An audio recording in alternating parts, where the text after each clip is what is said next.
이걸 차마 북한이랑 비교할 수가 없는데요. 거기 보면은 일회용이라고 써 있거든요. 그런데도 불구하고 이제 주사기 같은 것도 다 소독해서 썼거든요. 100도씨에. 그냥 대장염이다 이러면은 그냥 매트리스 마다라스라고 하는데, 그거를 지금 운동장 한 5바퀴만 뛰면은 땀 한 번 쭉 빼면은 그 정도는 뭐 괜찮다. 뭐 약 안 먹어도 된다. 이제 아니면 사관장에 야, 오늘은 그냥 아침을 주지 말라고, 아침밥을 뭐 굶기라고 그러던지. 솔직히 그 절단됐다 해도 거의 뭐 마취약도 없이 그냥 수술을 한다고 그러더라고요. 그래서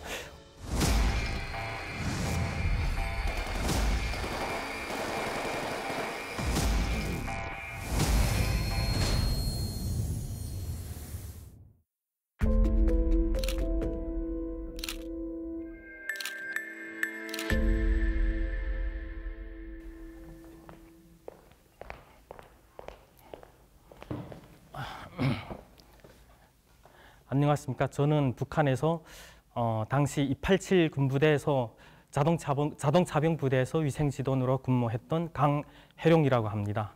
이제 저는 17살에 이제 고등중학교 졸업해서 8월 달에 군대에 나갔거든요. 그 자동차병 운수대대에서 이제 위생병으로 10년 동안 군복무를 쭉 하게 되었습니다. 훈련보다도 솔직히 그게 이제 군대 후방 물자 수송이죠. 뭐 이제 우리 뭐 군복이라든지 아니면 쌀, 뭐 저희가 후방 물자 수송 그 위에는 이제 그 북한에도 좀 약간 돈 많은 사회 사람들, 이제 북한 말로 뭐 던주라는 그런 사람들이 있거든요. 그래서 던주한테 자동차만 빌려주는 격이 되는 거죠. 그래가지고 이제 던주를 물어가지고 이제 좀 이제 뭐 암암리에 그런 장사를 하거든요. 부대에 좀 우리가 자동차에 그 채울 이제 연료 같은 것도 좀 받기도 하고, 이제 그 여러 상황들이 좀 많았습니다. 다 러시아 차들, 제가 있을 때는 다 러시아, 이제 그것도 한 막 20-30년 전에 그런 자동차들이거든요. 동풍어라는 이제 중국에서 들어온 차들이 그때 한 10대인가 12대인가 하여튼 그때 그렇게 있었거든요. 북한도 이제 뭐 이런 자동차는 만들 수는 있는데 좀 돈이 좀 없어서 대중 이제 생산하기에는 좀 하여튼 부족하다 뭐 그렇게 들었었거든요. 그래서 북한 자체 내에서 이제 그 생산한 태백산이라는 자동차가 그 한 대 있었습니다. 뭐 부대마다 뭐 말이 우리는 운수대대지만 태백산 자동차 한 대, 그 자동차 한 대밖에 없었습니다. 제가 이제 부대 배치 받고 나서 이제 중대장 정치지도원이 이제 위생지도원을 좀 해보면 어떻게 했느냐, 그래가지고 제가 이제 선택돼서, 위생지도원이라 하면 여기 한국에서는 뭐 의무병이라고 하더라고요. 그래서 그 의무병 강습소 6개월을 졸업하고 뭐 약초 같은 것도 좀 배우고, 솔직히 뭐 위생지도원이 할 일이라는 게 뭐 다 20대 군인들이다 보니까 그래봤자 많이 앓는 병이 뭐 이제 뭐 설사나 뭐 결핵 환자들도 좀 많긴 했거든요. 그러면 결핵 같은 경우에는 이제 그 유엔에서 약이 많이 들어왔거든요. 그리고 제가 위생지도를 하면서 하여튼 그 약이 이제 뭐지 후방 공급소에서 약 같은 거를 군의소까지 받아오면은 또 군의소에서 다 중대별로 그 약을 배포를 하는데, 결핵 환자들이 군대 내에 많다 보니까 오히려 이게 결핵약이 너무 인기가 많아가지고 그 약 같은 거를 좀 사회 좀 이제 조절을 해서 또 좀 많이 팔아먹기도 하고 그랬거든요. 결핵약 같은 것. 네. 그때 당시 그때 합해 교환하기 전이니까 위생지도원 계급이 중사였는데 중사 월급이 180원밖에 안 됐거든요. 180원이면 뭐 솔직히 빵 뭐 하나 아니면 담배 두세 같이 살 정도밖에 안 됩니다. 그게. 근데 한 알에 뭐 그때 한 평양에서 생산하는 진짜 그때 당시 막 북한 돈으로 막 1,200원, 거의 뭐 쌀 한 킬로 정도 값하는 그 고양이 담배가 있었는데, 그 담배를 피울 정도만큼 네 그렇게 좀 여기로 말하면 이제 좀 완전 꿀보직이죠. 그래서 특권이라는 거는 딱히 없긴 한데 뭐 좀 약간 훈련 같은 경우에는 좀 빠지기도 하고, 아니면 이제 훈련 중에 뭐 누구 다쳤다 그러면은 그냥 이제 군의소 가서 이제 좀 같이 환자 데리고 뭐 치료한답시고 이제 땡땡이 치기도 하고 뭐 거의 뭐 편하게 하죠.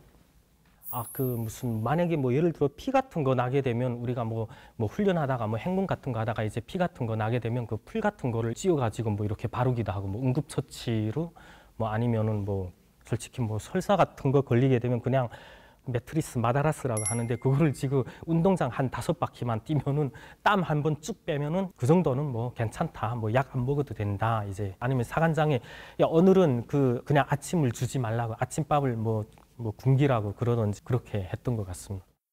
그걸 뛰기 싫어서 오히려 아파도 이제 안 아프다 그러고 이제 그냥 꾹 참는 경우도 있거든요. 그때 당시 북한에서는 제가 알기로는 그 군대 병원이 너무 이런 열악하다 보니까 솔직히 그 절단됐다 해도 거의 뭐 마취약도 없이 그냥 수술을 한다고 그러더라고요. 그래서 엄청난 그 통증을 다 이제 견뎌내면서 수술을 한다고 그랬는데, 네. 와, 그 차이가 너무 이거를 말할 수가 없는데 너무 이걸 차마 북한이랑 비교할 수가 없는데요. 왜냐하면 저는 군대 때 진짜 주사기 같은 것도 다 소독했었거든요. 100도씨. 근데 제가 여기 와서 다시 배우고 보니까 솔직히 100도씨에서는 이제 세균 같은 거는 죽을 수 있지만 바이러스 같은 경우에는 아예 죽지를 않거든요. 꼬즈 같은 것도 다 소독해서 쓰고 거기 보면은 일회용이라고 써 있거든요. 그런데도 불구하고 이제 좀 수급 자체가 열악하다 보니까 저희는 다 뭐 소독을 했었거든요. 그걸로 이 사람 뭐 여러 사람이 다 맞는 거니까. 그러니까 저도 여기 와서 느낀 게 참 너무 열악하다. 거기 의료 환경은. 네. 저희는 그게 있었어요. 그때 북한에 있을 때도 뭔가 이제 딱 뭐 우리 보통 맹장 충수는 오른쪽 아래쪽에 위치했는데 여기를 눌렀다가 딱 뗐을 때 그 아프거든요. 그 진짜 이게 충수 맹장염은. 그러니까 보통 그렇게 일단은 진단을 내리는 게 뭐 우리 뭐 군의도 하여튼 뭐 그래도 나름 6년 이제 김영직 군의대학이라는 데서 6년을 공부했지 않습니까? 그러면 그 사람도 나름 그 자기 그 가이드라인이 있을 거 아니에요. 그래서 딱 군의 진단 하에 이제 뭐 우리 대대 안에서 뭐 그 할 수 있는 거면 하는 거고 아니면은 우리 대대에서 커버 못 치면은 안 되면은 뭐 이제 군단 이제 60m 병원에 이제 후송하는 거죠. 치과요? 치과는 있기는 한데 그렇게 치과를 그냥 저희는 그냥 뭐 페니실린이나 그 주사 그냥 항생제 그냥 맞고 그랬던 것 같아요. 이빨이 썩구나 그러면은 그냥 바로 그 뭐지 이제 우리 플라이어 벤치 플라이어로 이제 그냥 바로 발치하고 그냥. 네. 아니 북한에서 뭐 먹을 것도 없는데 뭐 그 진짜 그 먹는 것도 열악한데 뭐 이빨 썩어서 뭐 항생제 맞는다 이런 그런 거를 못 봤거든요. 왜냐하면 다 그때 당시 20대고 아니 이빨이 뭐 그 예를 들어 저희 그때 당시는 북한에서는 이빨이 썩는 이유가 뭔가 단 거를 많이 먹어서 이빨이 썩는다고 그런 좀 인식이 많았었거든요. 근데 북한에 뭐 아니 사탕도 뭐 명절 때나 한두 번 먹을 수 있고 그런데 그 뭐지 이빨이 썩을 일이 그렇게 많을까요? 아니 딱히 그리고 북한은 보통 아편 같은 거를 좀 조금 심거든요. 개인들이 아편이 이제 다 피고 나서 그 진액 같은 거 있잖아요. 그 진액을 따로 그거를 추출해 가지고 네 그 설사할 때 이제 막 며칠 내내 하던 설사도 그 아편 그 진액을 먹으면 바로 한 방에 그냥 이제 딱 낫거든요. 근데 그게 안 좋은 게 왜냐하면 그게 내성이 생긴다고 저희 군대 때도 그 너무 많이 먹으면 안 좋다고 진짜 도저히 이거는 뭔가 그냥 대장염이다 이러면은 그냥 앞병 같은 거를 그거 조금씩 좀 먹긴 했었어요. 그거를 아니면은 그 앞편 그 꽃인가 그걸 달인 물 그거를 좀 한 컵 정도씩 마시기도 했고.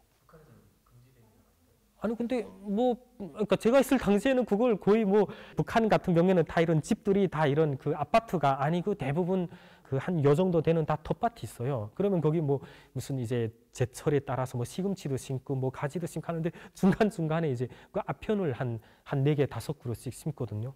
그냥 그걸 마약이라고 생각을 안 했나? 근데 마약이라는 건 알고 있긴 있었는데 뭐 군대뿐만 아니라 사회에서도 그거를 이제 네 먹었던 것 같아요. 뭐 막 법에 걸리거나 그러진 않았던 것 같아요. 그러니까 먹었겠죠. 탈북준비요? 제가 2000년에 군대 나가서 2009년 5월 달에 제대됐거든요. 그래서 5월 달에 제대하고 나서 이제 가족 친척분들이 다 남한에 다 가 있다고 그러는 겁니다. 그래서 뭐 솔직히 이제 신원조회도 간 거예요. 저 모르게 이제 제 입당 문건이 계속 청정지국에도 올라가는데 그게 계속 받고 이제 보통 남자애들이 군대 나가게 되면 다 그래도 나름 입당을 하려고 하거든요. 10년 했는데도 입당 못하면은 야 그거 좀 어디 좀 군대 때 좀 약간 모자란가 좀 부실한가 좀 약간 그런 시설이 있거든요. 저는 10년 이제 그때 당시에는 군복무 했어가지고 아예 한국에 올 생각 자체가 없었어요. 그게 제가 기억나는 게 2008년도인데 2008년도 그때 붉은기 쟁취운동 한다 하면서 그때 총정지국에서 뭐 되게 엄청 대자박은 사람이 왔는데 장군님은 이제 뭐 걱정하지 말라 이제 제대되면은 다 직업도 해줄 거고 우리 장군님은 부모님은 상관없다 너만 이제 마지막까지 잘하면은 뭐 입당도 하고 다 할 수 있다 그러는 거예요. 그래서 진짜 나는 그야말로 어머니 동생들 다 배반했지만 뒤집어도 거꾸로 세워놔도 바로 세워놔도 나는 장군 뭐 김정일 장군님의 병사다 나는 절대 장군님을 배반하지 않는다 뭐 이런 진짜 각오가 있었는데 군복 벗는 순간부터 이제 감시 붙고 하니까 내가 이렇게 진짜 이 조국을 위해서 내가 이 나라를 위해서 내가 나의 20대를 10년 깡그리 다 바쳤는데 이게 좀 뭔가 허무하더라고요. 가는 길에 그냥 죽는 한이 있더라도 이제 또 부모님이 계시는 한국에 가야 되겠다. 또 이런 결심이 서더라고요. 그게 자연스럽게 딱 제대되는 순간에 살 수가 없더라고요. 뭐 마치 범죄자 뭐 취급당하듯이 저를 감시하니까 그냥 어느 순간에 뭐 예고 없이 밤 12시에 막 문 두드려 가지고 이제 인민반장한테는 이제 그 숙박 검열 대장이라는 게 있거든요. 그 이 집 식구 몇 명, 누구 그 식구 외에 좀 그런 이상한 뭐 인원이 있으면은 그 증명서가 없으면은 진짜 어디 한 발짝도 못 움직이거든요. 그래서 그 증명서 검열 같은 것도 다 하거든요.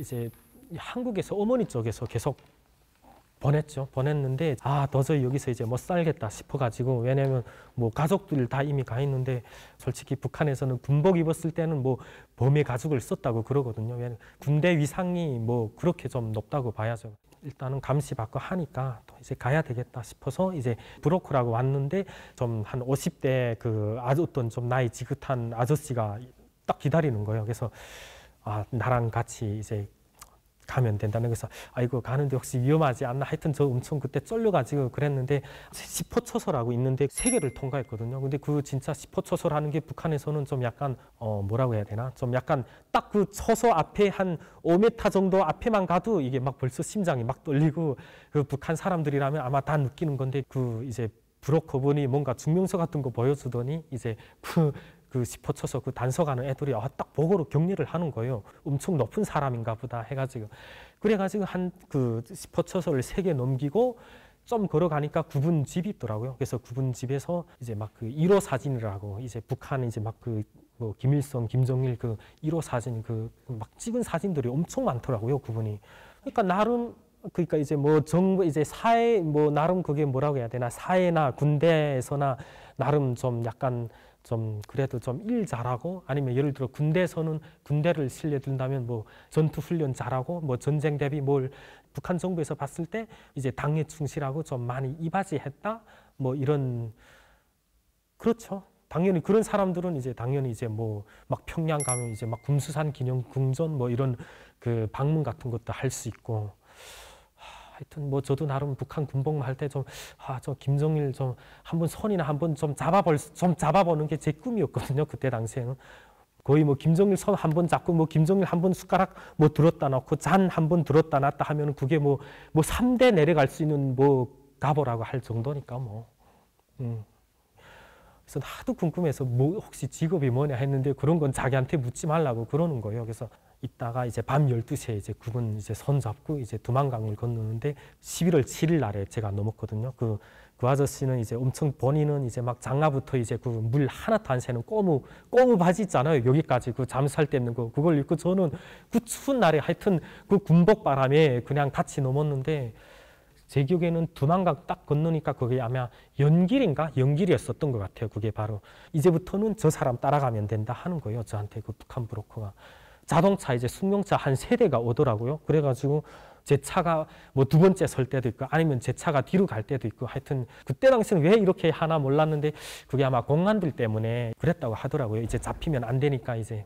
그래서 이제 그 연길까지 와서 그 연길 브로커네 집에서 하룻밤 자고, 이제 군복을 다 버리고 이제 그분이 사준 옷을 입고 신발 같은 것도 다 입고 이제 지약을 하나 또 저한테 주더라고요. 그래서 그 지약을 내주나 싶었는데, 그러니까 그분이 이제 조선족 브로커였었는데 좀 그런 상황을 이제 많이 아니까, 어차피 너가 가다가 이제 만약에 그 전에 잡히면은 그냥 이거를 먹고 죽는 게 나을 것 같다면서 저한테 주더라고요. 그 지약을. 그래서 그러고 나서 이제 그 한족 브로커한테 저를 넘겨주는데 뭔가 잡지 같은 거 사주면서 들고 어디 근처에 서 있으면은 저한테 이제 툭툭 치는 사람 있으면은 그 사람 그냥 따라가면 된다는 거예요.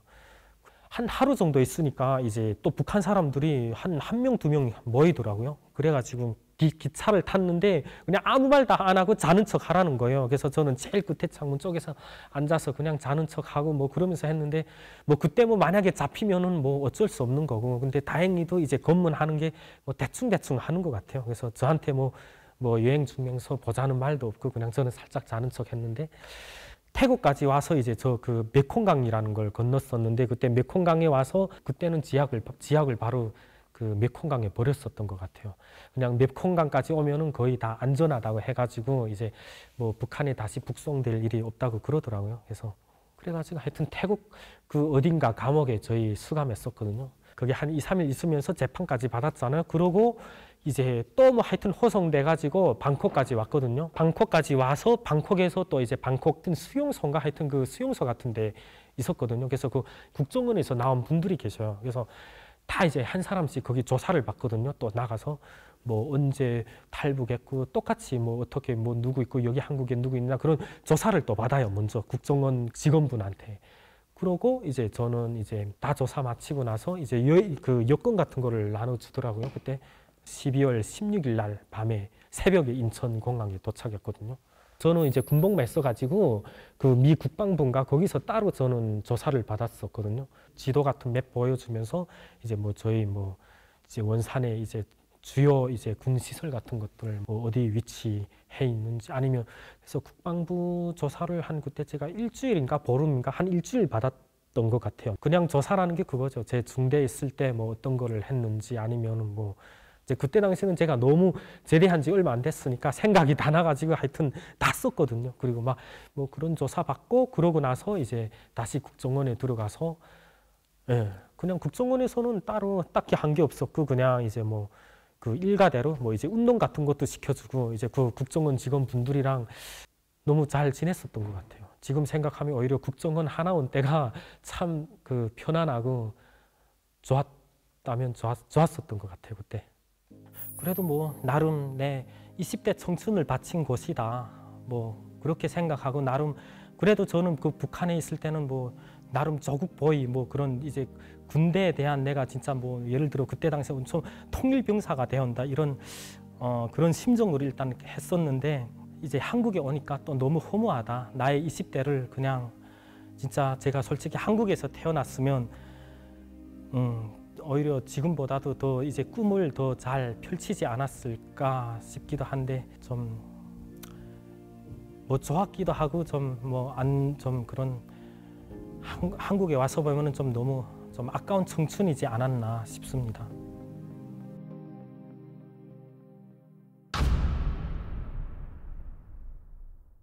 안경은 언제부터 착용하신 거예요, 선생님? 아, 저요? 안경은 저도 이제 제대되기 전에부터 착용했거든요. 근데 제대되기 전에도 눈이 계속 안 보이는 거예요. 이게 여기 오니까 이제 다 시력을 다 안경사들이 맞춰주고 이러잖아요. 근데 그냥 내가 스스로 눈이 안 보이면 장마당에 시중에 나가서 그냥 안경들이 엄청 많아요. 여러 가지가. 본인이 알아서 보고 이거 좀 괜찮네 하면은 이제 그 대충 시력이 좀 잘 보이네 하고 이제 쓰는 거죠. 그러니까 본인이 제가 봤을 때는 눈이 내가 왜 안 좋은지, 시력이 그냥 떨어져서 그런가, 그런 자각 자체를 아마 못하는 사람들이 대부분 많았을 거예요. 저게 연자제 시스템이라는 게 있어가지고 지금 생각하면 인간이 비극인데 아버지를 처단할 생각도 했었습니다. 체질이 크기 때문에 굶어 죽던가 영양실조 걸려서 집으로 돌아온다. 멍청한 망신 당하기 싫으면 운동을 경험하면서 계급을 업그레이드 하겠다. 자녀한테 투자해서 운동을 시켜서 보내는 경우도 많습니다.